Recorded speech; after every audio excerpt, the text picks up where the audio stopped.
البدع والأهواء، أهل البدع العقائدية وأهل البدع السياسية. نقول بيننا وبينكم السلف، بيننا وبينكم الكتب، كان فيقول البدع بيننا وبينكم. Imam Nawawi rahimahullah. Taib, untuk Riyadhus Shalihin ini kita akan masuk ke number yang baru, tapi sebelum itu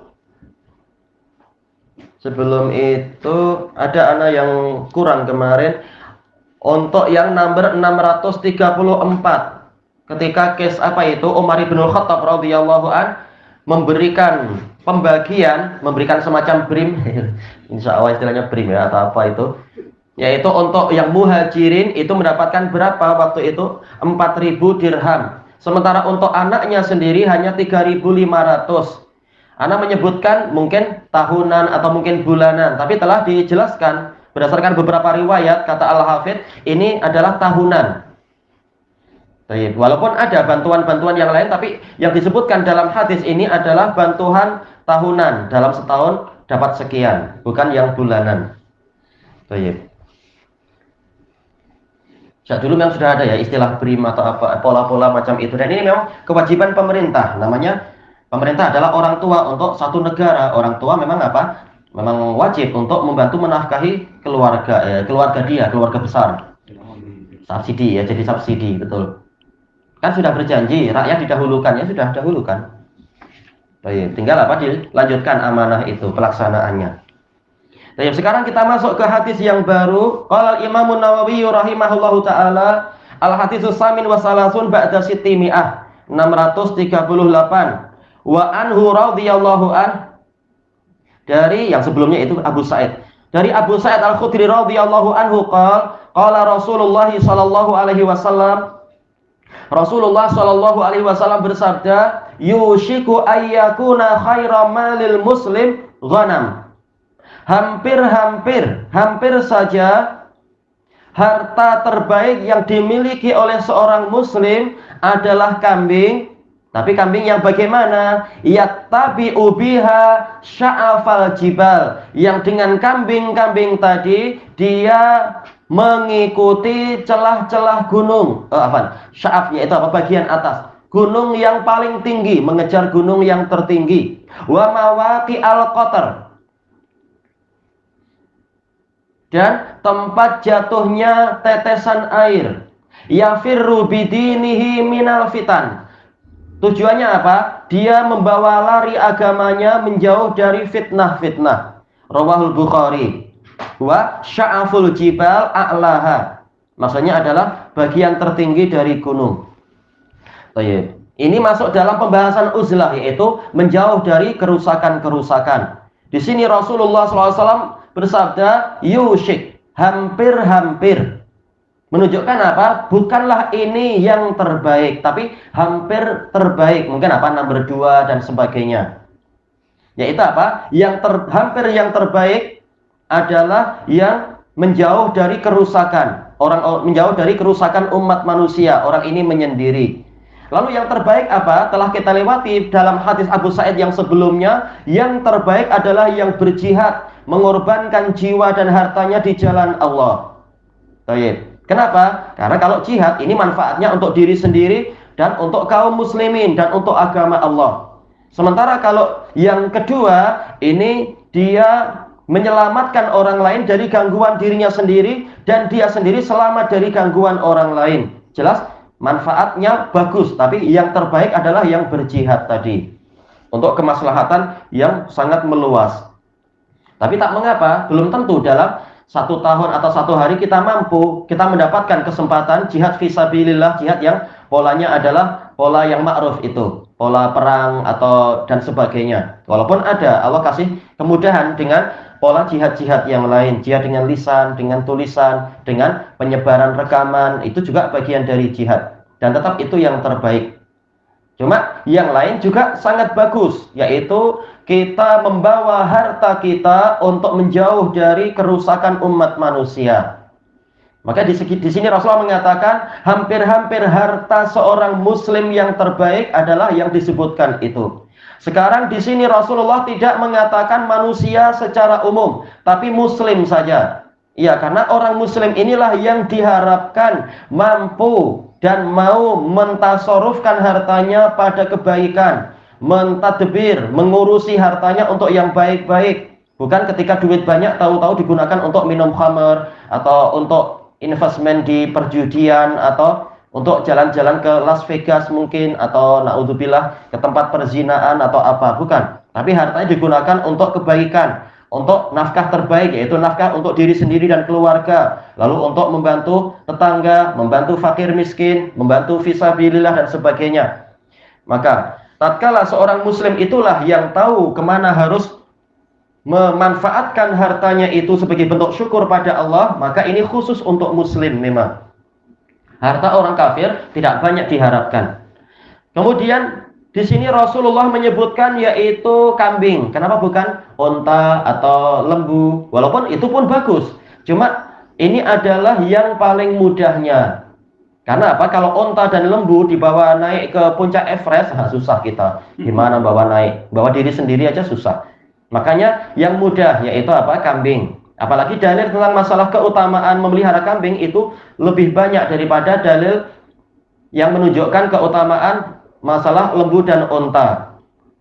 Ma'ruf tentang masalah hadis muttafaqun alaih dari Abi Hurairah.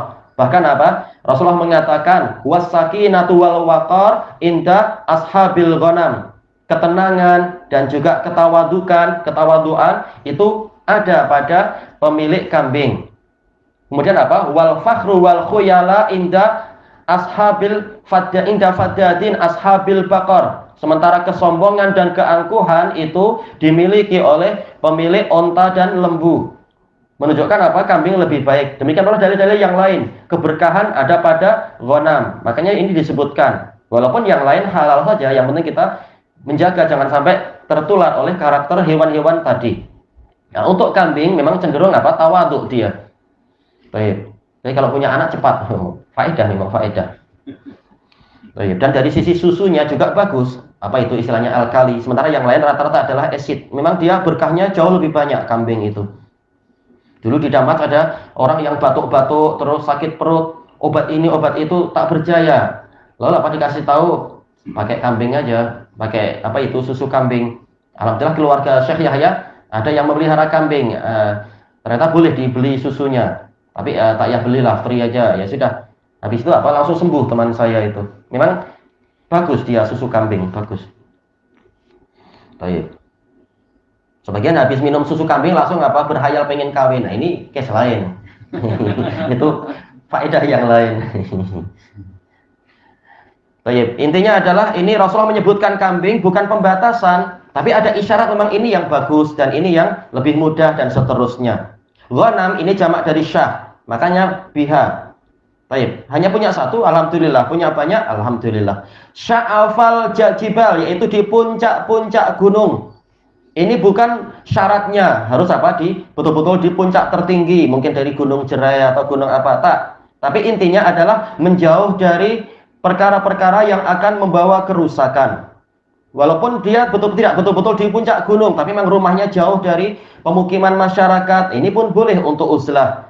Yang penting apa? Tidak terganggu intinya dan tidak mengganggu orang lain. Tapi kenapa puncak? Karena ini yang lebih cenderung apa? Sepi, tidak banyak orang, karena semakin naik memang semakin susah sehingga jarang orang naik. Tapi itu di zaman dulu ya. Sekarang malah jadi tempat wisata sehingga kalau kita uzlah di sena uzlah lah, uzlah ke mana? Nggak ke itu aja lah, ke apa itu Cameron. Nah ini susah karena di sana pun sudah banyak orang, sudah ramai sekali. Dan ke tempat-tempat yang lain ini susah. Tapi kalau emang masih ada di Banjaran Titiwangsa yang sepi, nggak masalah, bagus. Ini contohnya. Tapi telah dijelaskan oleh Imam As-Sun'ani rahimahullah bahwasanya di rumah pun boleh. Yang penting apa? Intinya adalah jauh dari gangguan orang dan jauh dari mengganggu orang. Nah, ini jadi uzlah, tempat untuk beribadah, untuk tenang dengan Allah Ta'ala. Wa mawaqi al-qatar. Dia membawa kambingnya untuk mencari tempat munculnya air, tetesan-tetesan air. Mungkin apa? Berupa air terjun, tempatnya cenderung tinggi di atas sana. Atau tempat mata air dan sebagainya. Baik, intinya adalah menjauh dari keramaian. Dijelaskan oleh Al-Hafidz Ibnu Hajar rahimahullahu taala, ini kalau di zaman Nabi Muhammad Shallallahu Alaihi Wasallam ini memang bukan paling utama, karena yang paling utama adalah menemani Nabi untuk berdakwah keliling kabilah-kabilah, menjadi utusan Nabi pergi ke negeri-negeri dengan apa? Mengajarkan yang betul, bukan keliling untuk mengajarkan syirik dan bid'ah, tapi betul-betul mengajarkan tauhid dan sunnah tentunya. Dan inilah yang terbaik, bergaul dengan umat manusia untuk mengajarkan kebaikan, menjadi contoh pembawa kebenaran dan sebagainya. Makanya mungkin kita akan masuk nanti hadisnya. Ada di situ, tapi nanti yang dengan hadis yang khusus dan bagus nanti dalam babul jihad. Ketika ada sahabat yang pergi ke tempat yang sepi lalu mendapatkan tempat yang ada mata airnya, lalu dia merasa kagum dan ingin menyendiri di situ. Lalu minta izin pada Nabi, Nabi bilang jangan. Karena apa? Engkau satu saat saja di jalan Allah itu lebih baik daripada ibadah di tempat sepi tadi sebulan. Ternyata nilainya sangat lain.